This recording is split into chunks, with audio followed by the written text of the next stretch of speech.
రేపటి రోజున గుంటూరు జిల్లాకి మొట్టమొదటిసారిగా ఆంధ్రప్రదేశ్ రాష్ట్ర కాంగ్రెస్ అధ్యక్షురాలు వైఎస్ రాజన్న బిడ్డ వైఎస్ షర్మిలమ్మ గారు గుంటూరులో ముఖ్య నాయకులు కార్యకర్తలతో కలిసేటటువంటి సమావేశానికి రాబోతున్నారు.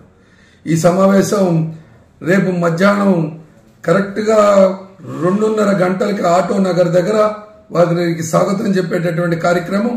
ఆటో నగర్ నుంచి మణిపురం బ్రిడ్జి మీదుగా బస్టాండింగ్, మరి అట్లానే మాయాబజార్ మీదుగా హిందూ కాలేజీ మీదుగా, మరి కలెక్టరేట్ మీదుగా కంకరగుంట గేట్లో నుంచి మాన్యం మీదుగా మెట్టు అంజిరెడ్డి గారి కళ్యాణ మండపం వరకు వెళ్తా ఉంది.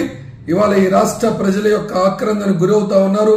ఈ రాష్ట్రంలో దళితులు, మరి ముఖ్యంగా మైనార్టీ సోదరులు, మరి అణగారిన పేద వర్గాల అందరికీ కూడా ఈ రాష్ట్ర దురహంకారం, అహంకారపూరిత ప్రభుత్వ విధానాలు, నరేంద్ర మోడీకి అమ్ముతున్నటువంటి విధానాల మీద ఇవాళ ఈ రాష్ట్ర కాంగ్రెస్ అధ్యక్షురాలు ఒక సమాధానం చూపించబోతుంది. ప్రజలు వేలాది మందిగా పాల్గొని ఈ సభను జయప్రదం చేయవలసిందిగా కోరుతా ఉన్నాను.